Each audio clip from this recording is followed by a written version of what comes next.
Guys, जहां एक और कोरोना के डर के चलते हम लोग घर बैठ गए, हमारा धंधा पानी सब बंद हो गया। अब कहीं जाके हम लोग एक नॉर्मल लाइफ जीने की कोशिश कर रहे हैं, लेकिन वो भी बहुत इत्मीनान से। वहीं दूसरी ओर अक्षय कुमार इसी कोरोना काल में एक फिल्म शुरू करते हैं और उसे खत्म करके भी आ जाते हैं। जी हां गाइस, अक्षय कुमार की फिल्म बेल बॉटम दुनिया की ऐसी पहली फिल्म बन गई है जिसकी शूटिंग कोरोना काल में ही शुरू की गई और कोरोना काल में ही इसकी शूटिंग खत्म भी कर दी गई। Oh my God! और इसके लिए अक्षय कुमार ने पूरी टीम को धन्यवाद कहा है। गाइस, है ना अमेजिंग फैक्ट? गाइस, आजकल के युवा ज्यादातर प्रॉब्लम्स पे ध्यान देते हैं, लेकिन कुछ युवा ऐसे हैं जो कि प्रॉब्लम के सॉल्यूशन पे भी ध्यान देते हैं और उसी से वो नाम कर जाते हैं। जैसे कि झांसी की 16 साल की कल्याणी, वो अभी सिर्फ 12वीं क्लास में है और इतनी छोटी सी उम्र में उन्होंने एक एसी बनाया है जिसकी कीमत सुन के आप लोगों के होश फाख्ता हो जाएंगे।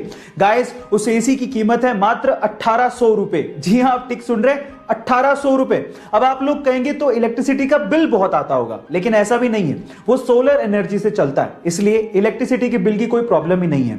और इसी एसी के मॉडल को आईआईटी दिल्ली ने नेशनल लेवल मॉडल कंपटीशन में सेलेक्ट किया है और ये देखने के बाद जापानीज गवर्नमेंट ने कल्याणी को वहां पर एक सेमिनार के लिए भी इनवाइट किया है। गाइस, है ना ये गर्व की बात? हमारे सरकारी तंत्र में घूसखोरों का क्या परमानेंट इलाज है ये तो मुझे पता नहीं, लेकिन यूपी के बस्ती जिले के किसानों से जब वहां के सरकारी कर्मचारियों ने घूस मांगी तो उसके बाद जो किसानों ने सबक सिखाया वो आप लोगों को जरूर सुनना चाहिए। एक्चुअली वहां के सरकारी कर्मचारियों ने किसानों से घूस मांगा तो उसके बदले में किसानों ने एक बोरा लिया और उसमें 40 सांपों को भरा और उसके बाद वही बोरा सरकारी कर्मचारियों के ऑफिस में छोड़ दिया और बाहर से ताला लगा दिया। आई थिंक इस इंसिडेंट के बाद सरकारी कर्मचारियों को अकल तो आ ही गई होगी। गाइस, इस इंसिडेंट पे आपको क्या कहना है चैट सेक्शन में जरूर लिखिएगा। आपके प्यार की हद कितनी है? आंसर देने से पहले कहानी जरूर सुन लेना। यह बात 1970 की, जब स्वीडन से एक टूरिस्ट से एक इंडियन आर्टिस्ट को पहली नजर में प्यार हो गया। उसके बाद वो एक दूसरे को डेट करने लगे और फिर शादी हो गई, लेकिन कुछ कारणों की वजह से उस लड़की को वापस अपने देश लौटना पड़ा। लेकिन उस लड़के ने कहा था कि हम लोग एक दिन फिर से मिलेंगे। इतने पैसे नहीं थे कि वो लड़का फ्लाइट ले सकता, इसलिए साल भर बाद उसने अपना सब कुछ बेच के 60 रुपए में एक साइकिल खरीदी और 500 रुपए लेके दीवाना निकल पड़ा दिल्ली से अपने प्यार से मिलने। और 4 महीने की मशक्कत के बाद कोई टेक्नोलॉजी ना होने के बावजूद भी वो स्वीडन पहुंच गया। इतना शिद्दत वाला प्यार देखकर लड़की के माँ बाप ने लड़के और लड़की की फिर से स्वीडन में शादी करवा दी।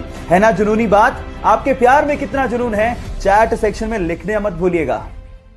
सुबह होते ही झोला लेके वो घर से बाहर निकल जाते हैं, पर अपने काम के लिए नहीं बल्कि उस काम के लिए जिससे दूसरे की जान को बचाया जा सके।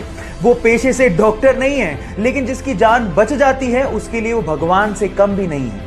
सुबह होते ही झोला लेके वो गलियों में निकलते हैं और लोगों से अपील करते हैं कि उनके घर में अगर कोई अनयूज्ड मेडिसिन है तो उसे वो डोनेट कर दें।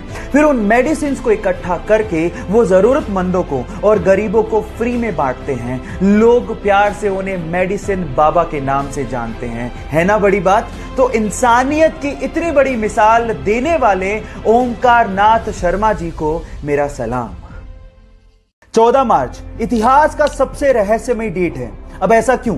क्योंकि इसी दिन एक महान वैज्ञानिक अल्बर्ट आइंस्टाइन का जन्म हुआ था और इसी दिन एक महान वैज्ञानिक स्टीफन हॉकिंग की मृत्यु हुई थी। अब आप लोग कहेंगे कि इसमें क्या खास बात है? खास बात है क्योंकि 14 मार्च को ही 1:59 पे हम लोग पाई डे बनाते हैं। अब पाई क्या है? पाई एक रहस्यमयी गणित का नंबर है जिसके बिना स्पेस और साइंस की बहुत सारी डिस्कवरीज अधूरी हैं। अब आप नंबर पे गौर करिएगा। मार्च तीसरा महीना, उसके बाद डेट है 14 और टाइम है 1:59, यानी कि 3.14159। आपने पाई का वैल्यू दशमलव के बाद 5 स्थानों तक याद कर लिया। इससे रहस्यमयी और मोटिवेटिंग चीज क्या हो सकती है?